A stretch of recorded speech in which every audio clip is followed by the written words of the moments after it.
है कि अगर आपको एक दरख्त काटने के लिए 4 घंटे लगते हैं तो अक्लमंदी का तकाजा यह है कि 3 घंटे आपने कल्हाड़ा तेज करना है। आपने कभी टांगा देखा है? टांगे के आंखों के इर्द गिर्द उन्होंने ऐनक लगाए होते हैं जिसको खोपे बोले जाते हैं। फिर उसके बाद आपने प्रोफेशन चूज करना है, मगर उस प्रोफेशन के साथ आपकी पर्सनैलिटी मैच करती हो।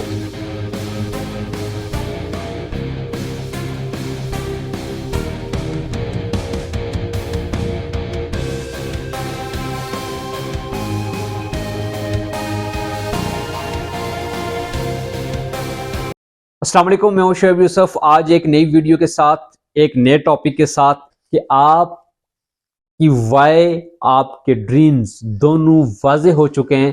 फिर उसके बाद असल काम क्या करना होता है आपने, कि आपने अपनी लाइफ के अंदर टारगेट्स सेट करने होते हैं, अपनी लाइफ के अंदर गोल सेट करने होते हैं। तो सबसे पहली चीज़ हमने ये देखनी है कि जब हमें ये पता लग गया और उसके बाद फिर हमने इनके ऊपर काम करना है। और काम करने के लिए सबसे बेहतरीन जो आपने हिकमत का मुजाहरा करना है। कहा जाता है कि अगर आपको एक दरख्त काटने के लिए 4 घंटे लगते हैं तो अक्लमंदी का तकाजा यह है कि 3 घंटे आपने कल्हाड़ा तेज करना है, ताकि आप 1 घंटे के अंदर उस दरख्त को काट लें।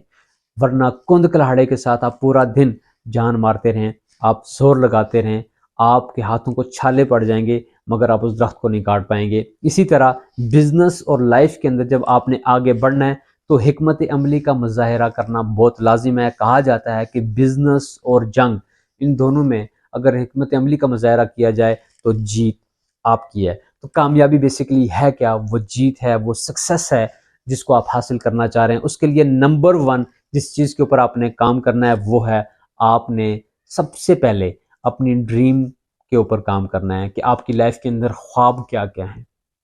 जब आपको पता लग गया कि आपकी लाइफ में ख्वाब क्या क्या हैं, तो सबसे पहले आप उनको लिखें। आप उसको लिखने के बाद आप उस पर गौर करें कि आप इन ख्वाबों को आपने पूरा कैसे करना है। फिर जब आपने वो लिख लिया, लिखने के बाद आपने ये करना है कि आपने उन ख्वाबों को पूरा करने के लिए किस प्रोफेशन के अंदर जाना है। क्या वो ख्वाब, वो प्रोफेशन पूरे कर सकता है या नहीं। आपके ख्वाब बहुत बड़े बड़े हों, मगर आप अगर 20-25 हज़ार की नौकरी कर रहे हैं तो इसका मतलब है कि आप अपने ख्वाबों के साथ और अपनी ज़ात के साथ धोखा कर रहे हैं।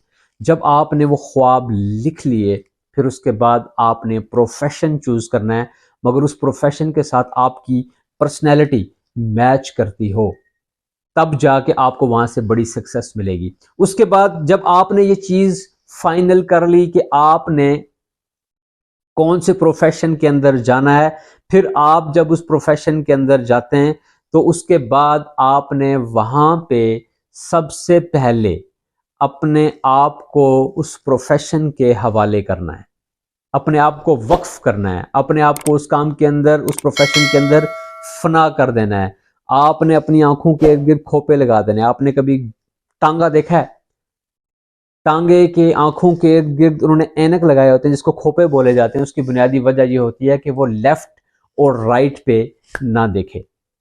जब वो लेफ्ट और राइट पे देखेगा तो होगा क्या कि वो बौखला जाएगा, वो एक्सीडेंट कर बैठेगा और उसका अपनी मंजिल से फोकस हट जाएगा। बहुत सारे लोग अपनी लाइफ के अंदर आगे बढ़ना तो चाह रहे होते हैं, मगर उनका फोकस अपनी मंजिल की तरफ नहीं, बल्कि वो लेफ्ट और राइट देख रहे होते हैं। उसकी वजह से क्या होता है कि वो कामयाब नहीं हो पाते। फिर वो हालात को कोसते हैं, फिर वो लोगों को कोसते हैं, वो सिस्टम को मुद्दे इल्ज़ाम ठहराते हैं, अपनी गलतियां नहीं देखते। फिर इसके साथ साथ होता क्या है कि जब आपने टारगेट सेट किए, टारगेट सेट करने के बाद आपका मेन मकसद ये होता है कि आपने उन टारगेट्स को अचीव करना है। उसके लिए एक आसान सी आपसे बात मैं शेयर करूंगा, उससे आप समझ जाएंगे कि आपकी लाइफ के अंदर गोल और टारगेट्स कितनी अहमियत के हामिल हैं। आप सब लोगों ने फुटबॉल तो देखा होगा। फुटबॉल की गेम के अंदर अगर देखा जाए तो दोनों टीम्स की, दोनों साइड्स के ऊपर नेट लगा होता है जिसको गोल बोला जाता है, और उसके बाहर एक गोलकीपर खड़ा होता है। अब उस गेम के अंदर सबसे मजे की चीज जो तमाशाइयों के अंदर जज्बा और जोश भरती है, खिलाड़ियों के अंदर बहुत जोश और वलवला होता है, उसके पीछे 3 मेजर ऐसी चीजें होती हैं जिसकी वजह से वो पूरा स्टेडियम भरा होता है और हर तरफ से जो है वो नारे, हर तरफ से आवाजें, हर तरफ से होटिंग हो रही होती है। उसकी बुनियादी वजह यही होती है कि उसके अंदर 3 चीजें हैं। अगर उन 3 चीजों को बीच में से हटा दिया जाए तो वहां पर कोई एक्साइटमेंट, कोई जोश, कोई वलवला नहीं रहेगा। वो है नंबर 1 कि दोनों टीम्स के पीछे जो गोल लगे होते हैं, जो नेट लगा होता है, उनको वहां से हटा दिया जाए।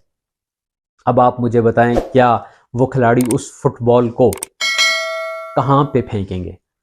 उसके साथ साथ दूसरी चीज, अगर वहां पर जो काउंटर लगा होता है, जो दोनों टीमों की परफॉर्मेंस को शो कर रहा होता है कि किस टीम ने कितने गोल किए, अगर उनको वहां से हटा दिया जाए, आप मुझे बताएं क्या खिलाड़ियों के अंदर जोश और वलवला होगा? क्या जो उस पूरे स्टेडियम के अंदर तमाशाई हैं, क्या उनके अंदर जोश और वलवला होगा? क्या जो कमेंट्री करने वाला शख्स है, क्या उसकी बातों में आपको एक्साइटमेंट नजर आएगी? क्या आप वहां पर बैठ के फुटबॉल देखना पसंद करेंगे? क्या आप अपने टीवी की स्क्रीन के ऊपर बैठ के मैच देखना पसंद करेंगे? कभी भी नहीं। तीसरी चीज, अगर उस गेम से वो जो 90 मिनट का टाइम होता है उसको भी वहां से खत्म कर दिया जाए, तो आप मुझे बताएं कि वहां पर खिलाड़ियों का, तमाशाइयों का जोश और वलवला कहां होगा? यकीनन वो जीरो होगा, वो गेम होगी ही नहीं। इसी तरह जब हम अपनी लाइफ के अंदर टारगेट्स और गोल सेट नहीं करते तो हमारी लाइफ के अंदर भी एक्साइटमेंट नहीं होती, हमारी लाइफ के अंदर भी जोश और वलवला नहीं होता। हम बेमकसद लाइफ को गुजार रहे होते हैं और जिसकी वजह से हमारी लाइफ बेरंग हो जाती है और हम फिर उसको गुजार रहे होते हैं, हम उस लाइफ को जी नहीं रहे होते। तो अगर आप लाइफ के अंदर आगे बढ़ना चाह रहे हैं तो आपको सबसे पहले आपको यह देखना है कि आपके ख्वाब क्या हैं। नंबर 2 पे आपने अपने ड्रीम्स के साथ साथ आपने अपनी वाई को क्लियर करना है कि आप अपनी जिंदगी के अंदर आगे बढ़ने के लिए किस काम को और क्यों शुरू किया था। जब आपकी वाई स्ट्रांग हो जाती है, फिर नंबर 3 पे क्या होता है कि आपने फोकस करना होता है अपने गोल्स के ऊपर। जब आप उस पर फोकस करते हैं तो आपको कामयाबी मिलना शुरू हो जाती है। आज सिर्फ यहाँ तक। अपना बहुत सारा ख्याल रखिएगा। मिलते हैं एक नई वीडियो के साथ। अल्लाह हाफिज।